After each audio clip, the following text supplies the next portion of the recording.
Previously, on the Trismegistus Academy, Alsaya Laghmani's older sister, Delilah, was an overseer who was doing all she could to make her world a better place to live. Unfortunately, she was mysteriously called away to another universe, and was killed. Alsaya went to the Ludum Academy for fearsome fighters, under the promise that Eloise Ludum would train her to get her revenge on the person who killed her sister, then tell her who it was. All she knows now is what Ludum told her thus far, that a madman killed thousands of overseers across the multiverse around that same time that Delilah's sister died. She has also since realized that many overseers are considered to be not nearly as kind and benevolent as Delilah was. Alsaya eventually realized what a horrible person Ludum was and attempted to kill her, resulting in Alsaya being banished from the LAFF. Strangely to have Ludum demand that Alsaya be added to the Maverick class at the Trismegistus Academy. Alsaya has now been at the Academy for 3 weeks, and has yet to tell her fellow students and her teachers about her sister. But fellow Maverick Kiko Tsukino is a keen observer, who has noticed that Alsaya has some sort of secret revolving around overseers and her family. Kiko herself has a secret, a shared one with Professor Strone Goggins, who is on a temporary leave from the school, to grudgingly try and appease Ludum and maintain the connection between both schools so a plan can be enacted to take her down. Kiko has decided to gently confront Alsaya about her secret, to ensure it isn't something Ludum can exploit against her or the other Mavericks. Let's see how that goes in the next episode of the Trismegistus Academy. The rest of the Mavericks went off to get some food after class was finished, but Alsaya hung behind with Headmistress Trismegistus. Evangeline had teleported all the students and the visiting sisters, Lelia and Nanara, back to the main campus. They were about to meet with Dresden Oakland, which meant Alsaya's favorite furry friend, Val, was coming to the academy as well. The large, odd chimera dog always made Alsaya feel very safe and comforted. That was something she especially needed in that moment. She'd had a hard time keeping her emotions in check, listening to Lelia and Nanara arguing. Even if it was just common bickering, it still hurt to see two sisters fighting. It reminded Alsaya of her sister, whom she'd yet to tell her fellow classmates about, despite knowing that the minute she told the story, she very well could get an answer as to who had killed Delilah. The sisters waited behind at Evangeline's open, gazebo-like office, while Alsaya walked with the headmistress through the grassy fields and cobblestone paths of Tahe towards the Nexus Pyramid. It was right on the top of Alsaya's mind to just ask, right then and there, if Evangeline knew who had killed the majority of the multiverse's overseers. Evangeline seemed to know everything, so if Ludum had known who her sister's killer was, then the Tahe headmistress likely did too. Pulling Alsaya out of her thoughts, Evangeline asked, "You performed very well today, Alsaya, and your fellow Mavericks appear to be very supportive of your efforts. How are you feeling about your time here so far?" Alsaya choked back the burning question she wanted to ask and said, "It's about 1,000,000 times better than Ludum's school. I'm not worried about the other kids sneaking into my room and trying to kill me in my sleep here, so that's nice. The food is way better too. Really, everything is." Evangeline nodded. "I'm very pleased to hear that. Do you have any concerns or troubles you'd like to discuss?" Alsaya's heart skipped a beat. Was Evangeline some kind of mind reader? Alsaya was pretty sure that wasn't the case and decided to answer with a diversionary concern. She said, "I guess I'm still worried about Waru and Katas. I mean, I know we've gotten messages from them on Anna's multiverse jumping watch thing, and Waru says they're okay, despite Ludum being even more insane than she was before the class trips. But they're still locked up there with a bunch of psychos." Again, Evangeline nodded. "That is a perfectly understandable concern, and I do feel for all the students having their lives threatened and their minds wired by the troubled faculty of Eloise's school. As much as it would be nice to stop her sooner, well, within her own dimension she is extremely powerful, but you are doing all you can to help them, Alsaya, and from what you've shared, they are very resilient students, who I'm sure will fare as best they can until our rescue." Alsaya gave a half-hearted grin. Evangeline then asked, "Are there any other concerns you have? Anything weighing on your mind?" Inside her own head, Alsaya was screaming at herself, "Just ask about Delilah's killer already!" But she couldn't do it. She just said, "No, nothing else." Evangeline didn't push, but clearly knew Alsaya was lying. She said, "Well, if anything does come up, please remember that there are many people here who would like to help you, from Counselor Hay to your fellow Mavericks to me and more. Discussing difficult matters with compassionate listeners can be a very good way to ensure concerns don't fester into deeper wounds as time goes by. Alsaya knew she was right. Waiting wasn't doing her any good, but even still, she intended to keep waiting. At least for now. Alsaya and Evangeline arrived just outside the massive white luminous pyramid on the edge of the main school grounds. Evangeline held out her palm above the ground right next to it and took a slow, deep breath in through her nose. Dew and drops of water gathered up from the grass and from under the pyramid, forming a thin stream up to her hand. Evangeline then slowly exhaled, and the stones of the pyramid began folding and shifting away, opening a hole in the wall. Inside waiting was the somewhat odd-looking, stony-skinned Dresden Oakland, and his horse-sized canine, which quickly came bounding over to Alsaya. Val brushed its head against Alsaya so hard that she nearly fell over. Alsaya wrapped her arms around the creature's neck and nuzzled her head right back into it. Dresden walked up soon after, saying, "When I mentioned I was coming to the Trismegistus Academy, Val immediately began excitedly and impatiently pacing outside the main office of the RAS Foundation. My companion was clearly eager to come and visit with you, Ms. Laghmani." Alsaya started rubbing Val's neck as she looked over at Dresden. "I basically had the same reaction when Ms. Trismegistus said you were coming. Thanks for bringing Val again." Dresden gave an awkward smile. "I am happy to do whatever helps a former prisoner of Eloise's recover. It also helps assuage a small fraction of my guilt for your classmates whom I once unjustly locked away myself." Alsaya knew Dresden had done some really horrible stuff in his past, including something to her fellow Mavericks Jake and Anna, but had never asked about the details. She looked up at him questioningly, unsure if he'd say more. He looked over at Evangeline as if unsure whether he should go on. She didn't give much reaction, but that itself seemed to simply allow him to decide if he wanted to continue. Dresden then awkwardly did so. "If Mr. Tajan and Ms. Fens have not yet told you, then that is kind of them to not share about my unfortunate past. But given you will likely come across me more often moving forward, you have the right to know. I once kept both of them imprisoned in a place often referred to as Back Cells Prison, where they were forced to fend for their lives against other dangerous inmates, whom they had no place being locked up alongside." Alsaya's stomach tightened, but she also had a hard time picturing this generally kind, if a bit awkward man trapping kids in a life-threatening prison like Ludum. "Why did you do that?" Alsaya asked. He sighed.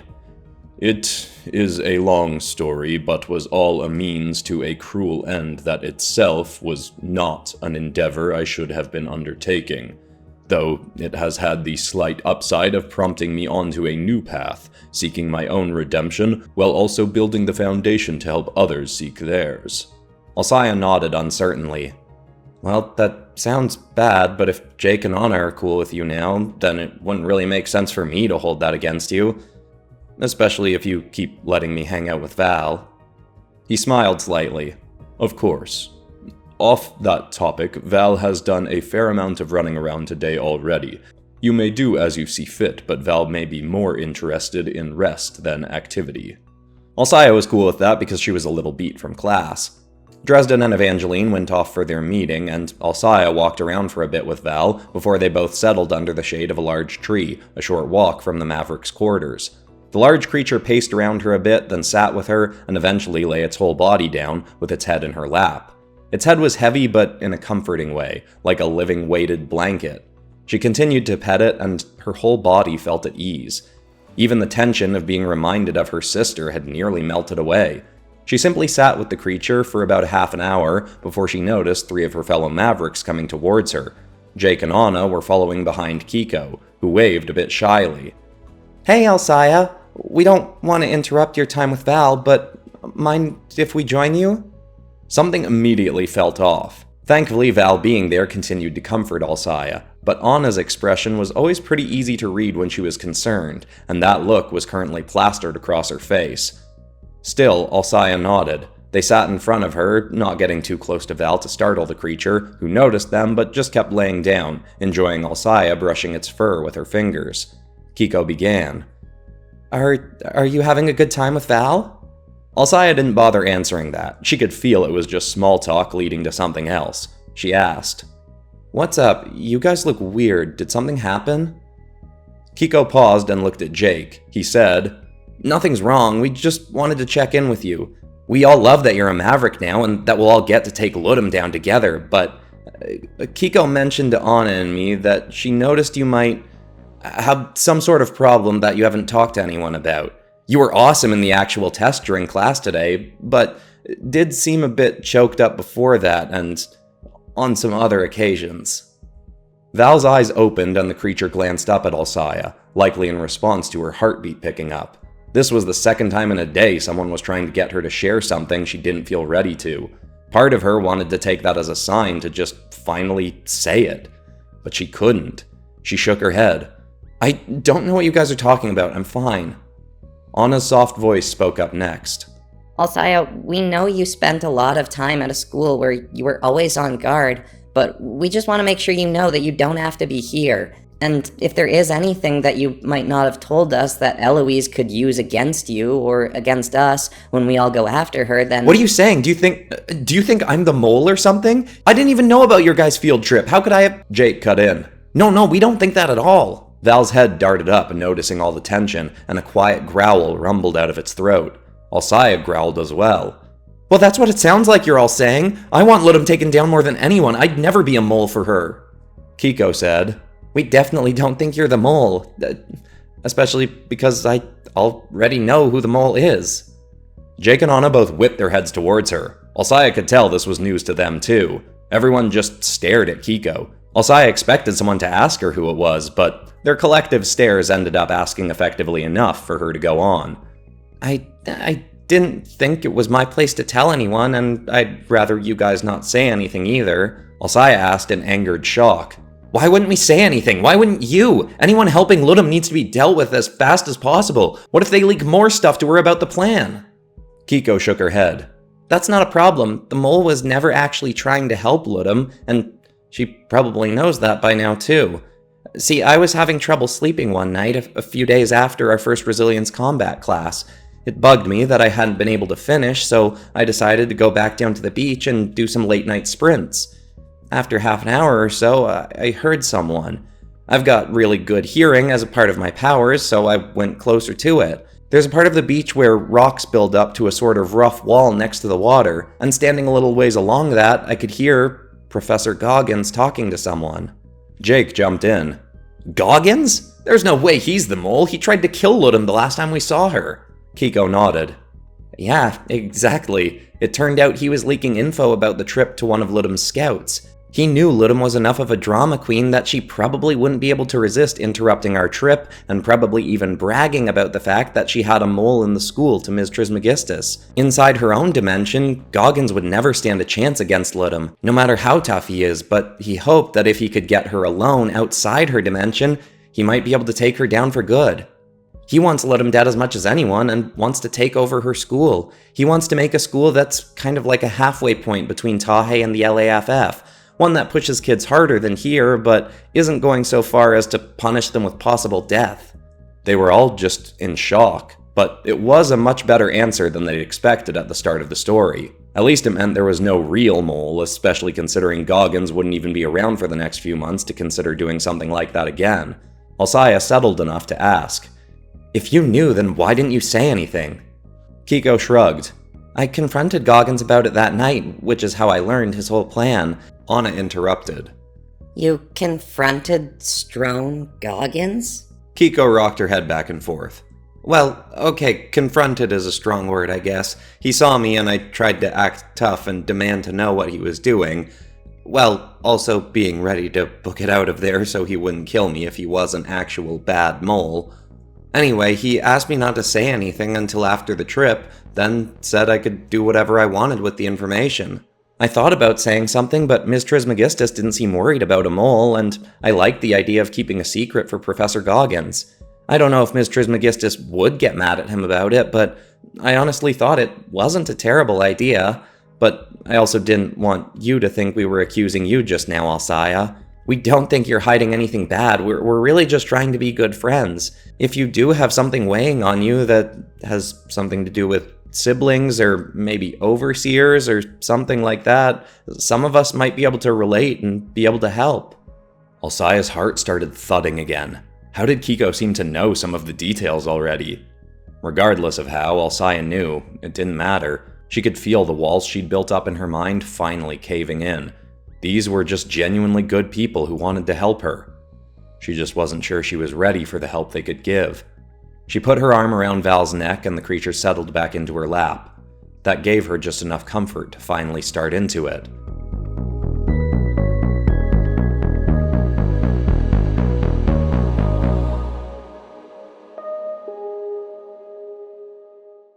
This is 2/10 of a moment to put a full coloring book ad in, so I'm just going to quickly say that the PopCross Studios Demons coloring book is available now and linked in the description. It's got 50 drawings that are mostly demons, but also some SCPs and other creepy stuff from the channel. I hope you enjoy it if you get it. Now back into the story.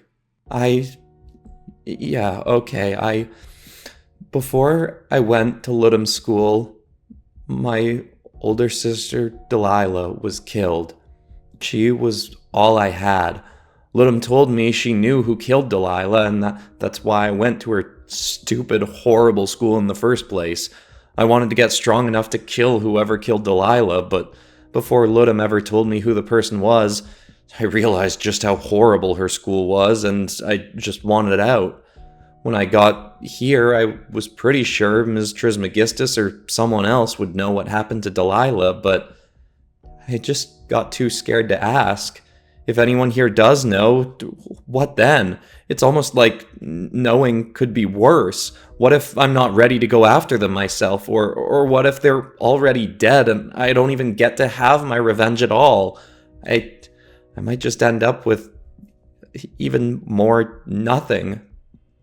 There was a pause as tears started rolling down Alsaya's cheek, but Jake very passionately said, "There's no way you'll be left with nothing. I can't pretend to know exactly what it's like to have a family member killed by someone else, but I did lose my parents and brother in a car accident.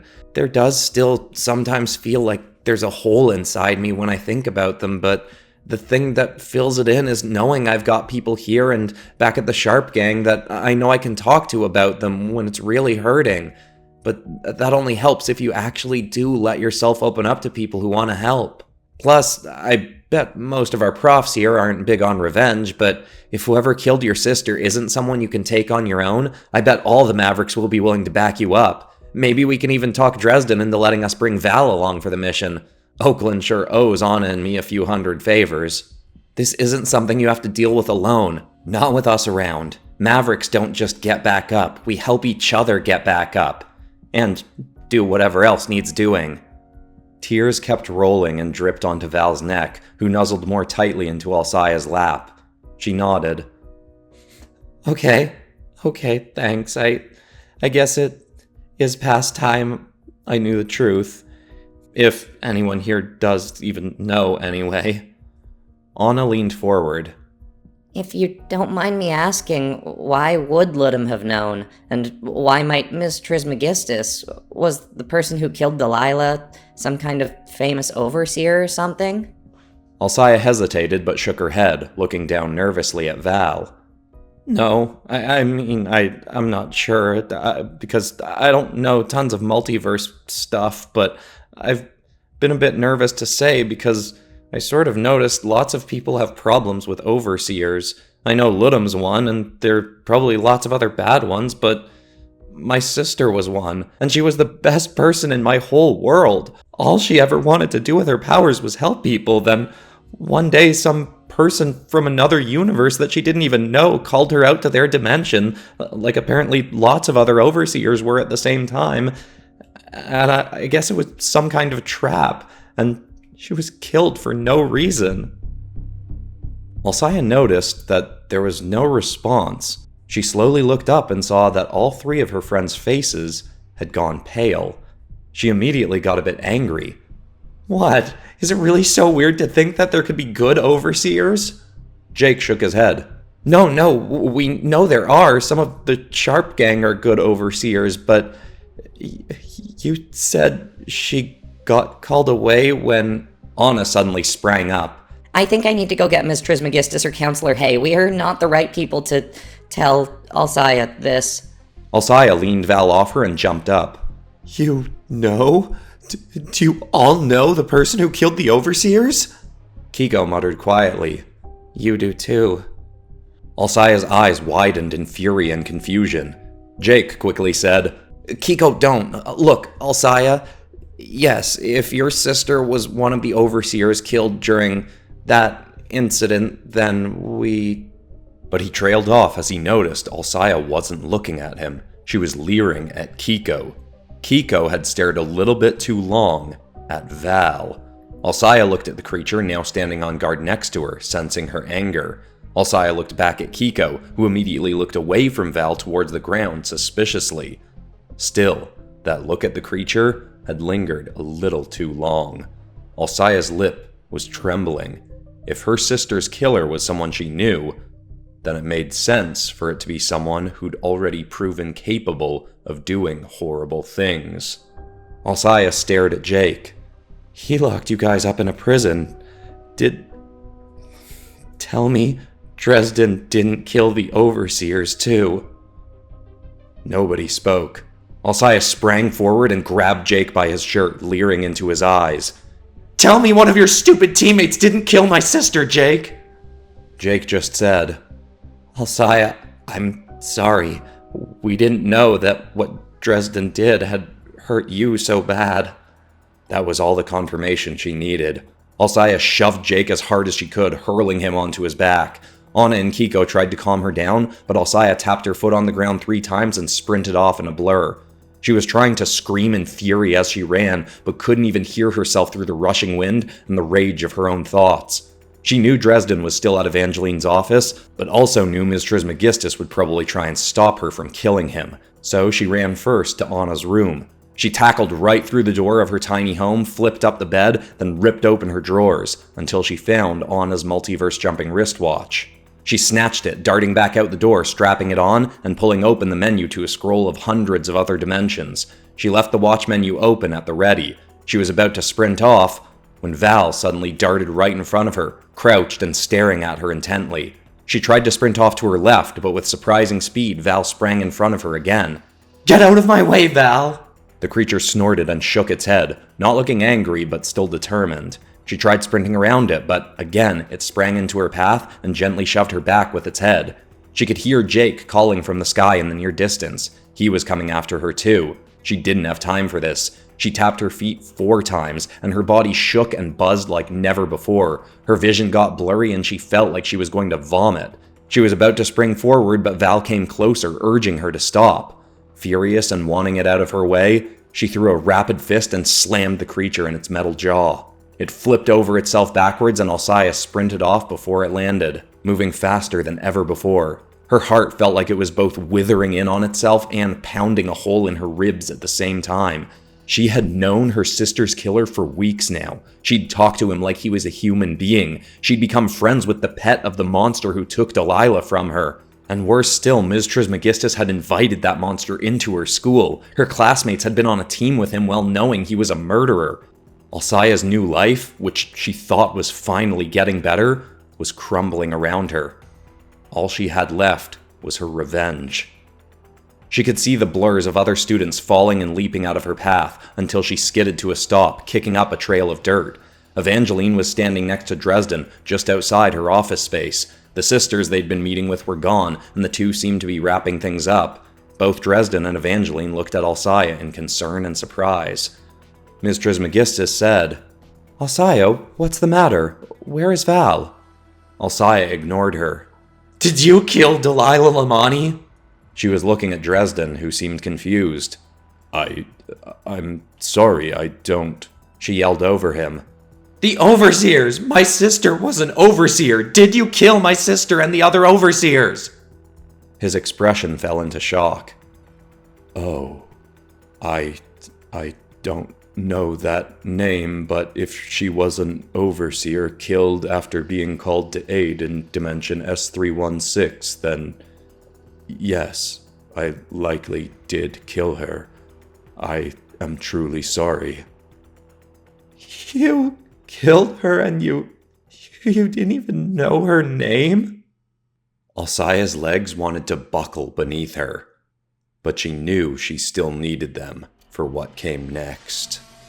Evangeline started to speak, but Alsaya didn't wait around to listen. She exploded forward and tackled Dresden right off the ground. He was far heavier to carry than Ms. Trismegistus had been, but Alsaya pushed through, ignoring the weight as best she could, running with him over her shoulder as she fumbled with the watch and pressed a button on it. She'd wanted to go back to her dimension, but hit the wrong one in the scramble. She and Dresden vanished from Tahe and ended up in a random dimension atop a cliff ledge with a smoke-billowing, lava-drooling volcano in the background. The air stank of thick smog, but Alsaya was quaking in fury too much to notice. She stopped as quickly as she could, making Dresden fly off her shoulder and crash to the rocky ground.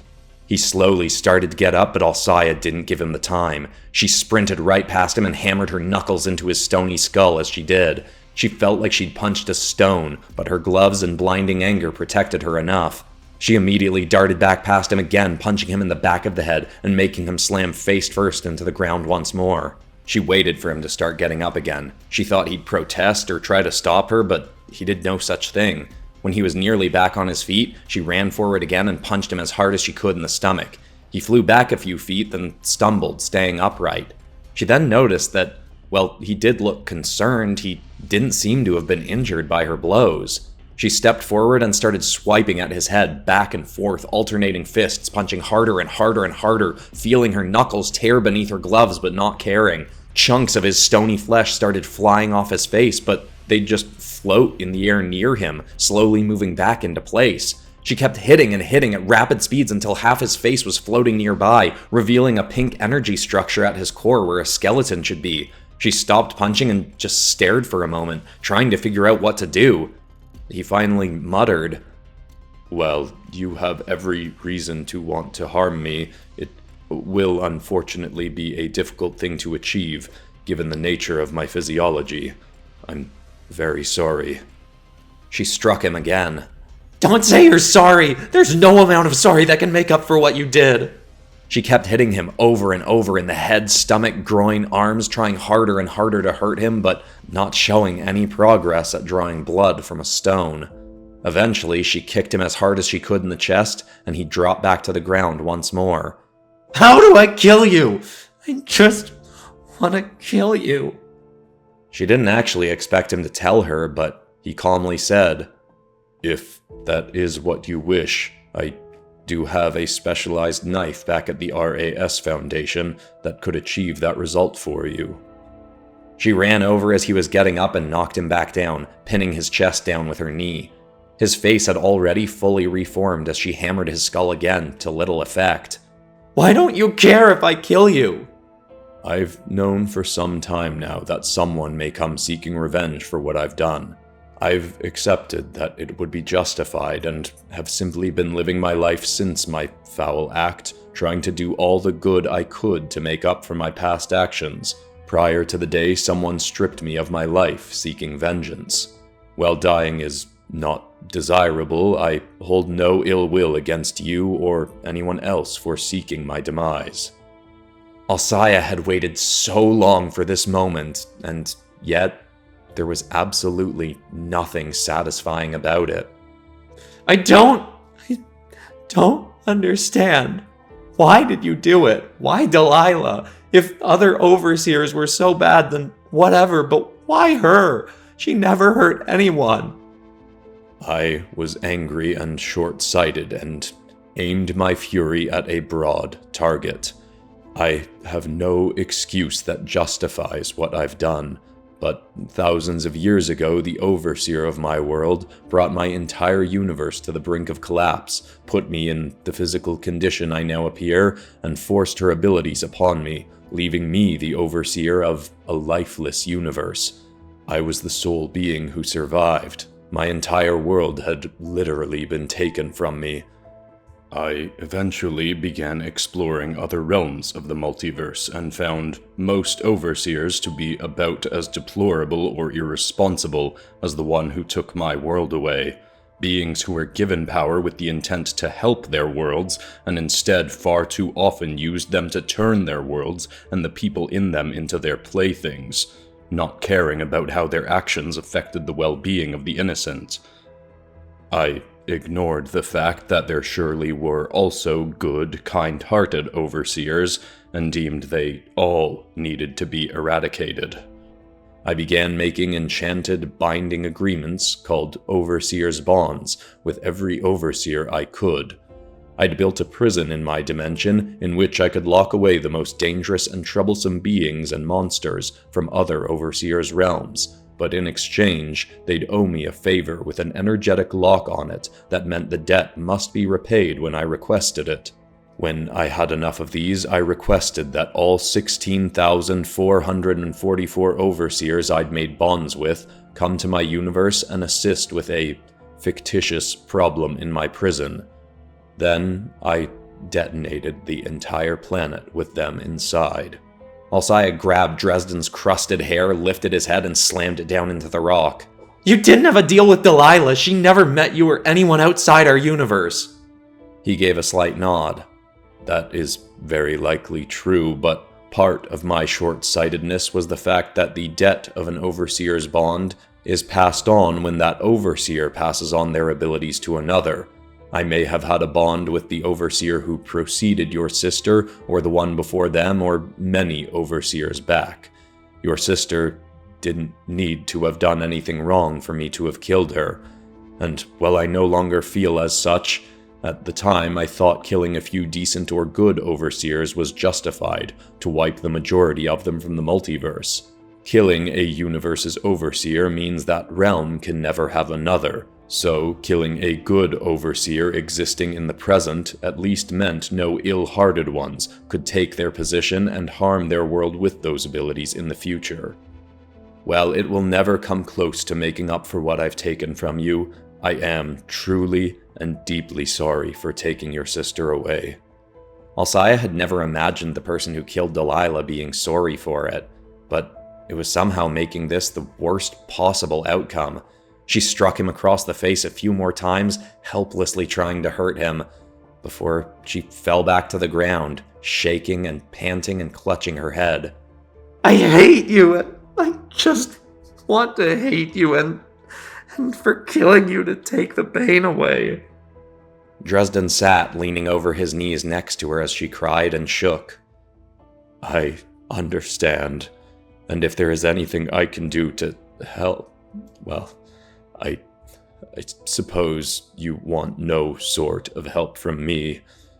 I'm sorry, and I'm sorry that Eloise seems to have put you in a position to find out about me the way you did.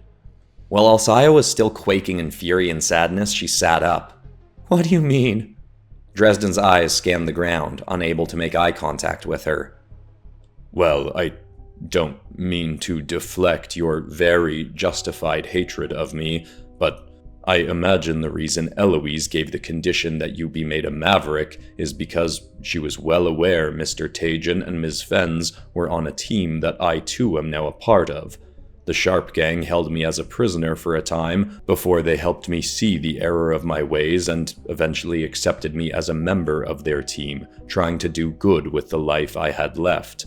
Ludum likely hoped that you would learn of Jake and Anna's connection to me, and that would possibly make you furious enough to harm them, or at least find and kill me. She has desired my death ever since I killed the Overseers. They were the primary audience for the deadly combat arenas she ran prior to creating her academy, so she was quite displeased about what I'd done for very different reasons than you are now. I wouldn't be dumb enough to hurt Jake and Anna over you, Alsaya yelled, but as she said that, she thought about how she had hurled Jake to the ground just for telling her the truth.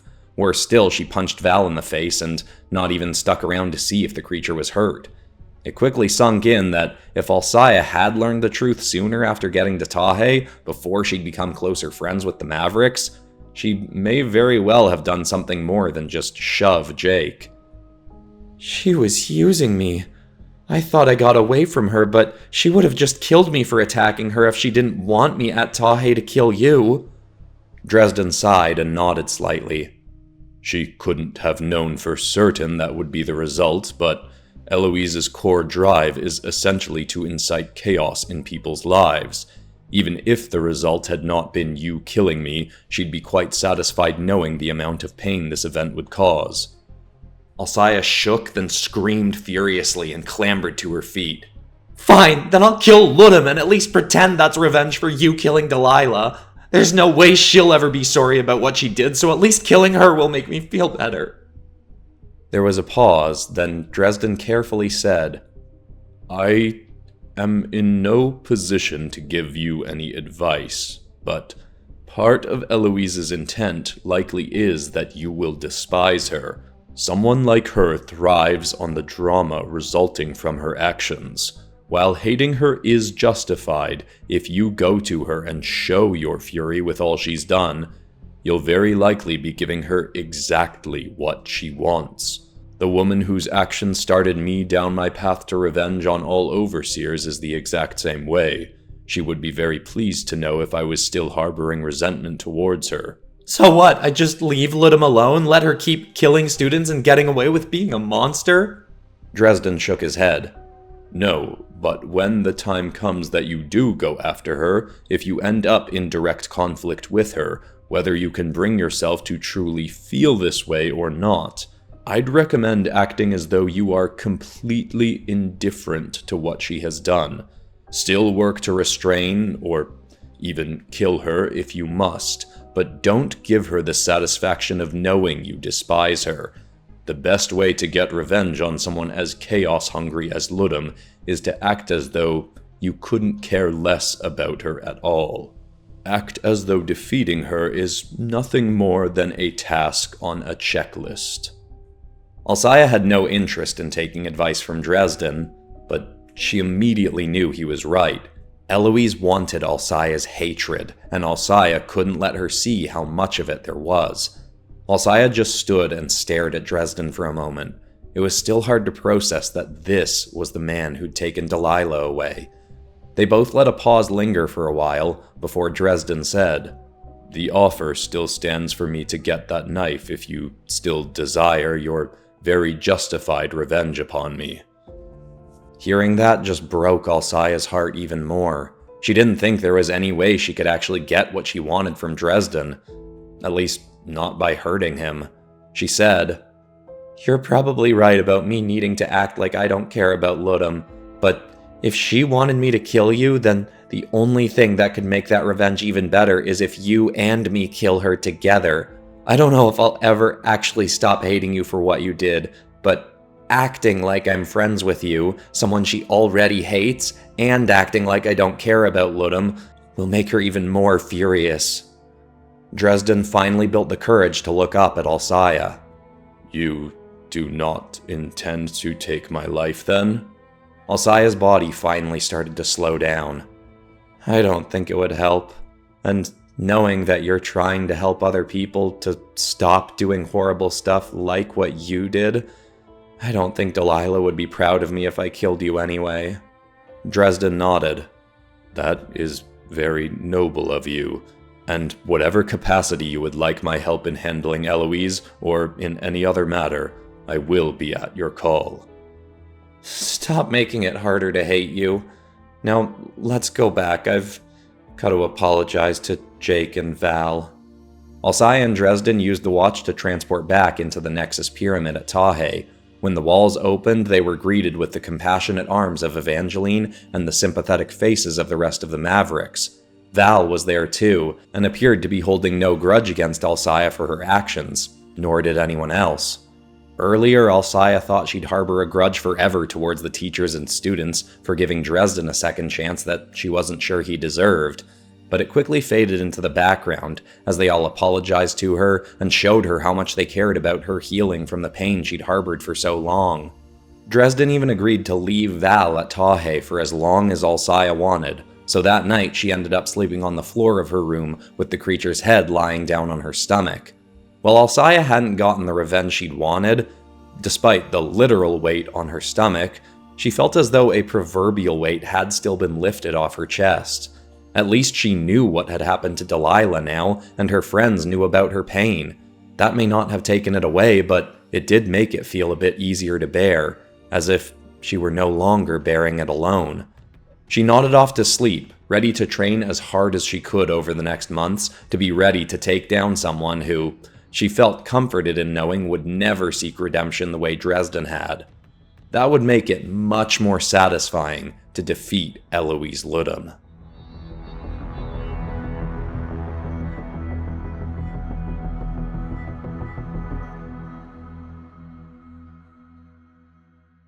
Whew, we have been building up to that scene for a while, since Chapter 1 of the Trismegistus Academy. And there is a little bit more still to be revealed around Delilah's death, but in the next episode we're going to be jumping back over to the LAFF for an episode narrated by Waru. Anyway, besides that, that's all for today, except of course for ending this video on some kind of positive or inspiring note, and the thought I want to leave people with today is a quote from a man who goes by Adi Ashanti, who suggests that you ask yourself the question, what am I when I don't refer to a thought? It essentially helps you create a gap in the mind's constant stream of thinking and forces you to kind of feel who you are and what you are, not tied to any string of words, which essentially are just sounds and symbols that we've made up to give our best approximation of what reality is and who we are. So just take a moment and ask yourself, what am I when I don't refer to a thought? I hope that's inspiring or helpful. I love you all, and I'll see you all in the next episode on Monday for a light-hearted banter episode community redraw.